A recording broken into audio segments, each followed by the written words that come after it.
And welcome back to Who Would Win. Today's Who Would Win because it's Persona Christ who asked the question. It's the week Who Would Win, by the way.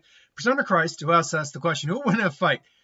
I believe it's something Breyer's. Oh God, what's Brightburn's actual name? I can't remember. It's something Breyer. Michael Breyer, Brian Breyer, maybe. Let's see, hold on. Brightburn. Burn's actual. I always forget his actual name. Let's see, getting the Wikipedia up here so I can get the character's name. Yeah. Brandon Breyer? Yeah, Brandon Breyer. That's what it is. His handle Brightburn, though. Basically, the evil, as they call it, parasitic species Superman. Kind of like not a precursor to Omni-Man existed long before then, but still kind of an Omni-Man. Versus SCP-2244, 2244, or 2244. Now, there is no official image. In fact, this image isn't even proper, because this is the image I found and used, as you can see. So it's just kind of blending into the black background here. That is because of the nature of SCP-2244. 2244. I just got to get used to saying that. The nature of it, it's... Okay, let's talk about Brandon first while I get this one's background of it. Brandon, it's the Superman. It literally is the Superman story. A alien humanoid being, looks human but is not, comes down to Earth, is raised on a farm, basically kind of like I can't remember exactly where the movie took place, but is raised on a farm in a rural area with, wholesome values, or tried to be with wholesome values. Starts discovering his powers, but as he starts to grow and continue, a dark side of him comes up where he just starts to use these powers to hurt people, abuse, take control. And he has all of Superman's abilities. He has super speed, strength. I think he has heightened vocal capabilities, like you could do a sonic scream if he had to. Heat vision, durability. The guy basically can't be hurt by at least nothing that we see in the movie can hurt him. It's implied that the metal, or I think it said the metal from his ship would be his weakness because it's made from it comes from the same place he's from. But other than that, though, so far we saw nothing in the world he's from that could hurt him. Now, this could be a Homelander scenario where there is stuff that could theoretically hurt him. It's just we haven't used it on him yet. But other than that, he's just an evil kid Superman. Now, granted, one big weakness here for him is that he is still a kid. He can't do complex thinking isn't the right way to put it. He's not a strategist. He's not a seasoned veteran of war or anything like that. He's just a kid, so he thinks like a kid. Still, he is probably smarter than most average kids his age, just because of his physiology and his biology and nature. But we don't see any excess proof to say that he's a genius or anything like that, or a battlefield specialist.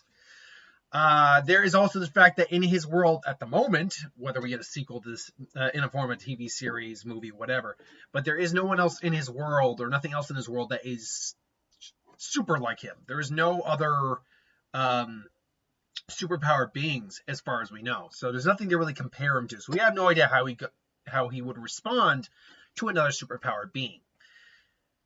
SCP-2244 is a Cater class SCP. Now, if you don't know classes of SCP, real quick. First off, if you don't know the SCP Foundation, you're probably why are you clicking on the video?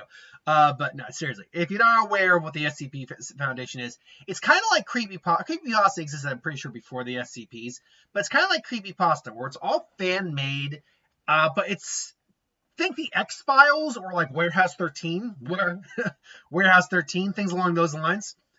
But if it's fan-made and people just keep adding beings, items, creatures, whatever, places that have these paranormal, supernatural, extraordinary effects, and it's the job of the SCP Foundation to keep these things contained. There are technically four. The fourth is a neutralized class, but there are three different types of SCP classifications. There is, and I believe it's designed and how easy it is to contain them and keep people safe from them.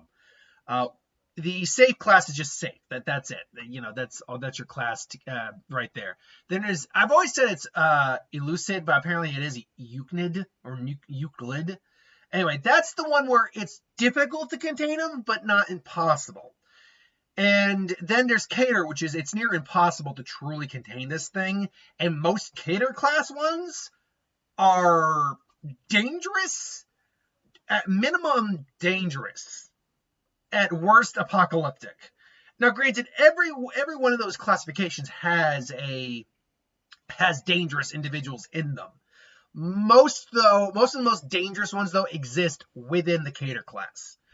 And SCP-2244 is a Cater class one. Now that said, how dangerous this one is really up for interpretation. Now the reason this is a weird matchup is because first off, there's SCP-2244. First off, does not have a classification like name or identifier.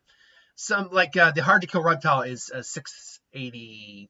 Oh god, it's 89 or I can't remember that one's I think it's 689, 686, something like that. Point being, that one actually has a classification to it. The Plague Doctor is a classification name, not just a number to it. This one does not have a name. But SCP-2244-1, which is the main SCP, and has the sub-SCPs-2s that go along with it, is a 4-story office building located on a redacted blank in Miami, Florida. Belonging to the Sunset Community Foundation, registered 501C:3, nonprofit organization providing technological components and computer skills training to underprivileged individuals. Prior to date of 2014, at some point, this organization did not exist, despite all records pertaining to this organization that indicate that it did exist in Miami, Florida since 1971, including legitimate registration, tax-exempt application forms, as well as grant records maintained by other businesses, organizations, and corporations. Instances of 2244-2 are employees of the Sunset Community Foundation.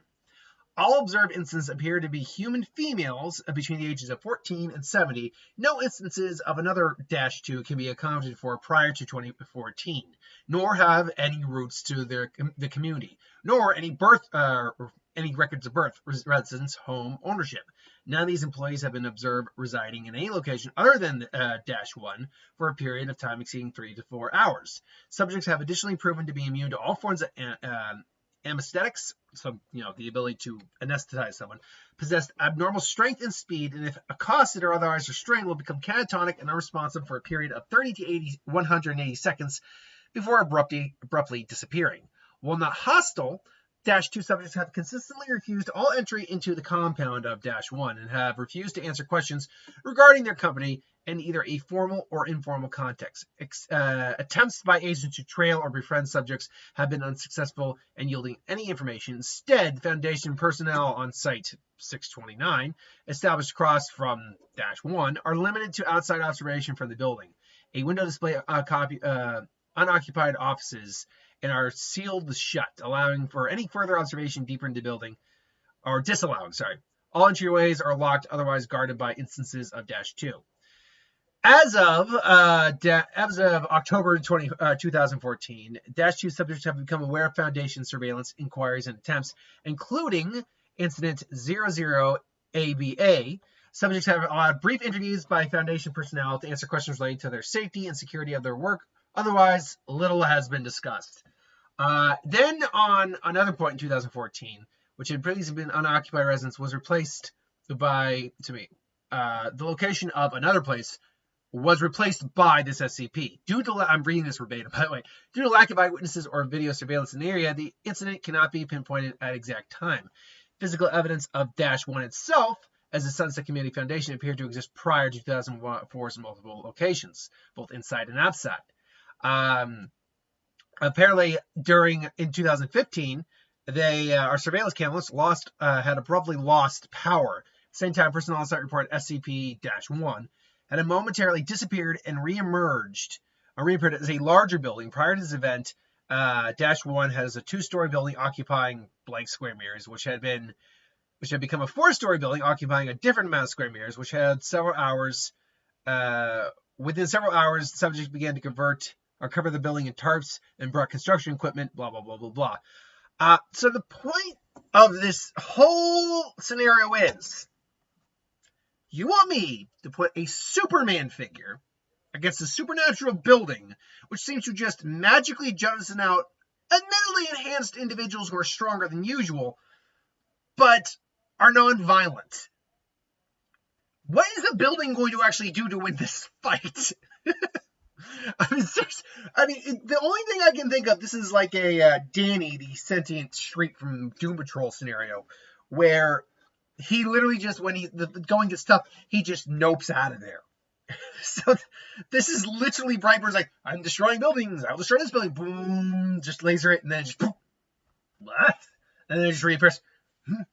And then so Brightburn's mission would just become to destroy this one rogue, somehow sentient building that will not be destroyed. And it irks him to no end. It grinds at his internal gears. So I guess the question is, does that count as a win for Brightburn, or does that count as a win for SCP-2244? Because if he can't destroy this thing, then he technically doesn't win, but the building is trying to nope out of there so it doesn't get destroyed, so that means it knows it can't beat this thing. And as far as we know, none of these individuals that it's able to send out have any abilities beyond enhanced physical strength and durability, and no superhuman speed, strength, agility beyond that point, not to a Superman level, nor heat vision, nor the ability to fly. So even if it started to send out a bunch of people to actually attack Brandon, he could just laser them all right out of existence. So I look at it this way. I look at it as a comparison to when Darwin, back in World War Hulk, where Darwin, I believe it was World War Hulk, World War Hulk. Yeah, try saying that 10 times. World War Hulk. When Darwin, the mutant who could adapt to anything, who even adapted to Hela's death touch, went up against the Hulk, started to absorb gamma radiation, and then his body noped out of there. Its reaction to going up against the Hulk, of all things, was to say, you know what your best way to beat this thing is? Don't be here. Let me rephrase that. Darwin is not a being who evolves abilities that will win the bout. It evolves abilities to survive. And the best way to survive was to nope out of there. So that's a win for the Hulk. So I think that's kind of how we got to view this. This, I think, is, I guess, ultimately a win for Brandon. Because he is a dangerous enough individual where the building probably would get the hell out of there. And then keep doing it until Brandon eventually got bored and decided, you know what, I'm just going to go peace out. And then eventually he disappears. The building disappears one more time to save its ass. And all's well that ends well. So I guess Brandon wins, I guess. So I don't know. What do you got down there? Let me know in the comments below. But until then, thanks for watching. I hope you enjoyed. Like, comment, share, subscribe, and I'll see you folks next time.